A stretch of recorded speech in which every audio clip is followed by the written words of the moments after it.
বলি মহারাজের পুত্র, সেই বঙ্গ মহারাজ বঙ্গের নামানুসারে যেই বঙ্গভূমি, আমরা তার উত্তরাধিকার।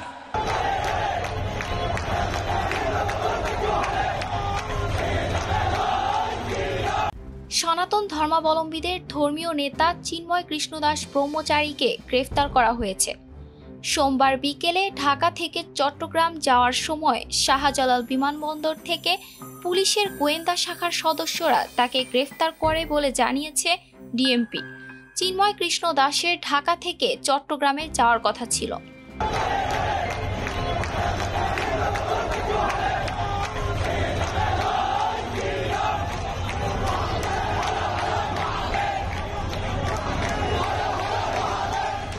এদিকে চিন্ময় দাস গ্রেফতারের প্রতিবাদে উত্তাল চট্টগ্রাম। রাস্তায় নেমে গেছে সনাতন ধর্মাবলম্বীরা। স্লোগানে স্লোগানে উত্তাল সনাতনীরা। সম্প্রতি চিন্ময় কৃষ্ণ দাসের নেতৃত্বে চট্টগ্রাম ও রংপুর সহ বিভিন্ন এলাকায় সনাতনী ধর্মাবলম্বীদের ৮ দফা দাবি নিয়ে কয়েকটি সমাবেশ হয়। এর আগে গত ৩০ অক্টোবর চিন্ময় কৃষ্ণ দাস ব্রহ্মচারী সহ ১৯ জনের বিরুদ্ধে মামলা দায়ের করেন এক ব্যক্তি। জাতীয় পতাকা অবমাননার অভিযোগে রাষ্ট্রদ্রোহ আইনে এই মামলা দায়ের হয়।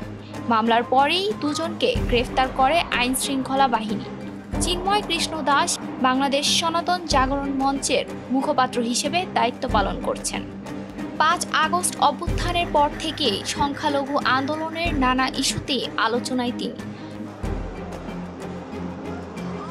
বাংলাদেশ সনাতন জাগরণ মঞ্চ গত ২৫ অক্টোবর চট্টগ্রামে সমাবেশ করে। চিন্ময় কৃষ্ণ দাস এই মঞ্চেরও মুখপাত্র। ওই সমাবেশের পরপরই চিন্ময় কৃষ্ণ দাসের বিরুদ্ধে জাতীয় পতাকা অবমাননার অভিযোগ এনে চট্টগ্রামে একটি রাষ্ট্রদ্রোহের মামলা করেন সাবেক বিএনপি নেতা ফিরোজ খান। সম্প্রতি বাংলাদেশ সনাতন জাগরণ মঞ্চ ও বাংলাদেশ সম্মিলিত সংখ্যালঘু জোট নামে দুইটি সংগঠন বাংলাদেশ সম্মিলিত সনাতনী জাগরণ জোটের ব্যানারে কর্মসূচি পালন শুরু হয়।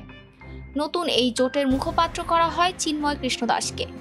কয়েকদিন আগে এই জোট ৮ দফা দাবিতে রংপুরে সমাবেশ করেছে। চিন্ময় কৃষ্ণ দাস ব্রহ্মচারী বাংলাদেশ সম্মিলিত সনাতনী জাগরণ জোটের মুখপাত্র ও চট্টগ্রামের হাটহাজারীর পুণ্ডরিক ধামেরও অধ্যক্ষ। চিন্ময় কৃষ্ণ দাস ব্রহ্মচারীকে গ্রেফতারের পর নিন্দা ও প্রতিবাদ জানিয়েছে বাংলাদেশ হিন্দু বৌদ্ধ খ্রিস্টান ঐক্য পরিষদ। এই গ্রেফতারের ফলে মত প্রকাশের স্বাধীনতা ও মানবাধিকারের প্রশ্নে বাংলাদেশের আন্তর্জাতিক ভাবমূর্তি ক্ষুণ্ণ হওয়ার আশঙ্কা করেন তারা।